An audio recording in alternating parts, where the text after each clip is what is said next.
دا جولين اسانج دی. د امریکا حکومت د په 115 کاله بند محکوم کړی دی. د جولين اسانج جرم څه دی؟ اخر ولې د امریکا حکومت غواړي دا سړی په زندان کې وروست سي؟ ویکیلیکس وپاڼه دا نوم به مو حتما اوریدلی وي. Oh, hello. Can I please speak to Hillary Clinton? I'm calling from the office of Julian Assange. This is an emergency. ویکیلیکس وپاڼه او اداره جولين اسانج جوړه کړې ده. 12 million people have seen that video. You still want to tell me you think it's just a little website? د جولين اسانج او د امریکا د حکومت دښمنی له همدې ځایه سرچینه اخلي. A trove of classified documents from the Iraq په 2010 میلادي کال کې د جولين اسانج ویکیلیکس وپاڼې د عراق او افغانستان د جنګونو په اړه د امریکا د څارګرې ادارې CIA، د امریکا د ملي امنيت او د امریکا د پوز تر 500,000 زيات محرم اسناد خپاره کړل. The largest leak of classified US files in history. The documents count. The focus of this speech, he called the founder, Julian Assange. The United States strongly condemns the illegal disclosure of classified information. Trump's CIA director is calling Wikileaks a hostile intelligence service. Julian Assange and his kind are not the slightest bit interested in improving civil liberties or enhancing personal freedom. This disclosure is not just an attack on America's foreign policy interests. It is an attack on the international په دې محرم اسنادو کې ځینې خورا جالب دي.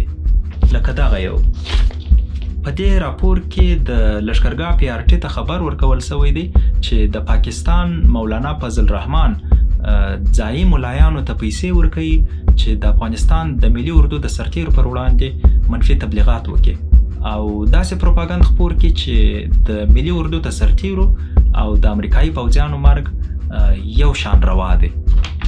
دا وګورئ په دې راپور کې د ایساف ځواکونو ته د خپلو راپورچانو لخوا خبر ورکول کیږي چې 2 ځانمرګي بریدګر چې د جلال الدین حقانی په لاس تازه په پاکستان کې روزل شوی دي او د خوست له لارې کابل ته رسیدلی دي. دا بریدګر پلان لري چې په کابل کې ځانونه والوزي. یو 10 کلن پاکستانی او بل هم 20 کلن افغان دی. په دې راپور کې د دغه بریدګرو په اړه نور هم خورا جزئیات ورکول شوی دي. لکه دغه 10 کلن پاکستانی په ونه جګ سپین پوستکی دی، لنډه سره ژره لري او دودیزې افغاني جامې اغوستې دي او داسې نور. د ویکیلیکس ځینې افشاګرایي خورا زړه بوژنونکې هم وي.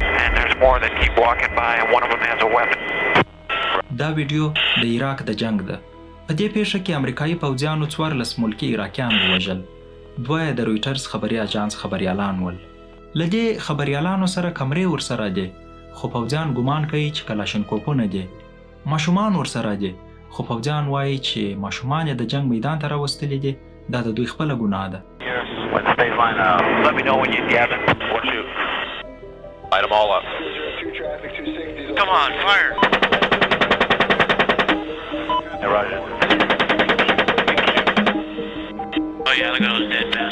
د ویکیلیکس کار ډیر مهم و. که ویکیلیکس نه وای نو دا ویډیو شاید تر ابده چا نه وای لیدلی.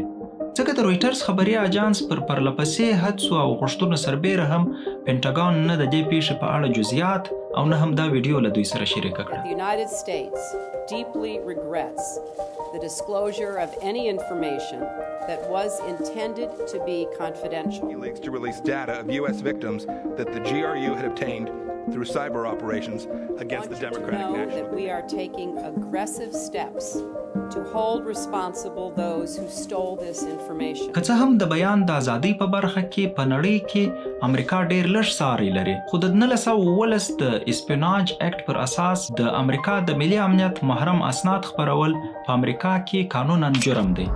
خو بیا هم د امریکا په تاریخ کې څو ځله د امریکا د دولت او رسنیو ترمنځ قضیې د امریکا تر سترې محکمې رسیدلې دي او تقریبا هر وخت محکمې د رسنیو په ګټه پریکړه کړې ده. دا ډینیل ایلزبرګ دی. په 1971 میلادي کال کې چې امریکا د ویتنام په جګړه کې ښکېله وه هغه وخت دی د پینټاګون پوځي تحلیلګر و. د امریکا محرم پوځي اسناد غلا کړل او د نیویارک ټایمز او واشنگټن پوسټ تر ګوتو یې ورسول. نیویارک ټایمز او واشنگټن پوسټ دواړو په کیستوار ډول د دې اسنادو خپرول شروع کړل. د امریکا دولت له نیویارک ټایمز څخه وغوښتل چې د دې اسنادو خپرول بند کړي خو نیویارک ټایمز یې خبره نه ومنل او ویلې چې د امریکا د اساسي قانون پر اساس د بیان ازادي زموږ حق دی. د امریکا حکومت د نیویارک ټایمز او واشنگټن پوسټ پر وړاندې عرض وکړ او خبره تر سترې محکمې ورسېده. Designed to clean out a long time. سترې محکمې پریکړه وکړه چې حکومت ملامت دی. په هغه محکمه کې قاضیانو په صراحت ویل چې د حکومت له لوري د رسنیو سانسور د امریکا د اساسي قانون خلاف کار دی او دولت باید د رسنیو په کار کې له لاسوهنې ډډه وکړي. خو د جولین اسانج قضیه خورا بیله او حساسه ده. This is not one of those cases. د حساسوالي ترڅنګ خورا ګڼ نور اړخونه هم لري. لومړی دا چې جولین اسانج امریکایي نه دی. دی اصلا استرالیوی دی او په 2019 میلادي کال کې د عراق او افغانستان د جنګونو په اړه د امریکا د محرم اسنادو تر خپرولو وروسته دی په لندن کې اوسېدی. خو عین د همدې اسنادو د ډنډورې په شپو کې د سویډن یوه محکمه د جولین اسانج د نیولو حکم کوي. ظاهراً د سویډن د دې محکمې پریکړه د جولین اسانج د ویکیلیکس او دغه اسنادو د خپرولو د قضیې سره هیڅ اړیکه نه لري. دا د جنسي تیري قضیه ده. په سویډن کې 2 نجونو پر جولین اسانج تور پورې کړی دی چې پر دوی جنسي تیری کړی دی. خو جولین اسانج دا تورونه بې بنسټه ګڼي. دی وایي چې دا د امریکا د حکومت توطیه ده چې غواړي د عراق او افغانستان د محرمو اسنادو د خپرولو په بدل کې له ده څخه غچ واخلي. د دې قضیې تر راپورته کېدو سمدستي وروسته جولین اسانج ورک سو. خو دی پوهېدی چې بیا هم څارل کېږي. د بیره درلوده چې لندن او سویډن به لاسونه سره ورکړي او دی به لاس تړلی د امریکا حکومت ته وسپاري. له همدې امله د 2012 میلادي کال د جون په میاشت کې جولین اسانج خپل د سترګو رنګ، د ویښتانو طرز او حتی د تګ انداز بدل کړ چې څوک یې ونه پیژني. پر یوه زاړه موټرسایکل یې په پټه پټه ځان تر دغه ځایه راورساوه. دا په لندن کې د اکوادور سفارت دی. اکوادور او امریکا ښې اړیکې نه لري. له همدې امله جولین اسانج باوري دی چې اکوادور به دی امریکا ته په لاس نه ورکوي. جولین اسانج له اکوادور څخه سیاسي پناه وغوښته. خو مشکل دا و چې اوس نو د لندن پولیس بیا له وخته خبر سوي ول چې جولین د اکوادور په سفارت کې دی. جولین نسوه کولی هوایي میدان ته ولاړ سي ځکه د سفارت تر دروازو د باندې په ډلو ډلو پولیس راوتو ته انتظار ول او دا انتظار خورا اوږد سو. یوه اونۍ تېره سوه خو جولین نه راوځي. پولیس لا هم د باندې انتظار دی. 2 اونۍ تېرې سوې، میاشت تېره سوه خو جولین لا هم د اکوادور په سفارت کې لنګر وهلی دی. په همدې سفارت کې لوی لوی خلک لیدو ته راځي. د سفارت د یوې کوټې له بامه د خبریالانو سره کنفرانسونه کوي.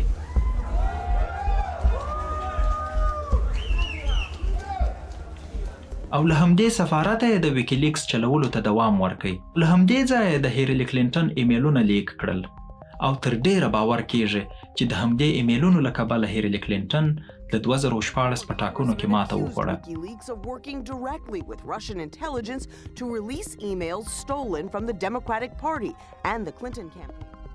او پر دې کار ټرمپ خورا خوند واخیست. Wikileaks, I love Wikileaks. These Wikileaks as confirmed just today by Wikileaks. It's been amazing what's coming out on Wikileaks. Boy, that Wikileaks has done a job on her, hasn't it? We've learned so much from Wikileaks. Oh, we love Wikileaks. Boy, they have really Wikileaks. Wikileaks. I mean, this Wikileaks is fascinating. The Wikileaks revelation. د جولین د عمر 9 کاله د اکوادور په سفارت کې تیر سول او بالاخره په 2019 کال کې د اکوادور دولت ستړی سو او خپل دا نابللی میلمه د لندن پولیسو ته وسپاري.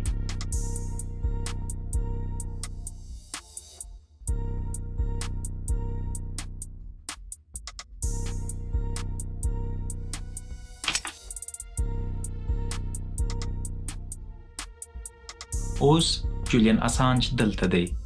دا د لندن بيلمارش زندان دی. د جولین اسانج فزیکي او اروايي روغتیا اوس د اندېښنې وړ ده خو د امریکا حکومت یې اوس هم نه پرېږدي. د یوکي یوې محکمې د اوس 13 میاشت پریکړه وکړه چې جولین اسانج باید د امریکا حکومت ته وسپارل سي خو د جولین اسانج وکیلانو دا پریکړه چیلنج کړې ده. اوس خبره دې ښځې ته ولاړه ده. دا پریټي پټیل نومیږي. دا د برتانیا د کورنیو چارو وزیره ده اوس به دا پریکړه کوي چې جولين اسانج د امریکا حکومت ته سپاري که نه. خو بل خوا د استرالیا حکومت په دې اړه خورا پڅ دریځ نیولی دی، ځکه جولين اسانج استرالیوی دی. خو د استرالیا حکومت په یوه اعلامیه کې ویلي وه چې دوی د بریتانیا پر قضایي سیستم پوره باور لري او د مداخلې اړتیا نه ویني. خو که جولين اسانج د امریکا حکومت ته وسپارل سي، نو وکیلان یې وایي چې ډېر امکان شته چې دی به په هماغه زندان کې ځان وژنه وکړي. جولين اسانج له څه باندې یوې لسیزې راهیسې په فکري، فزیکي او اروايي زندان کې بندي دی. اوس به ګورو چې په راتلونکو څو اونیو کې پریټي پټیل او د بیان د ازادۍ عالمي علمبرداران د جولين اسانج د سرنوشت په اړه څه پریکړه کوي.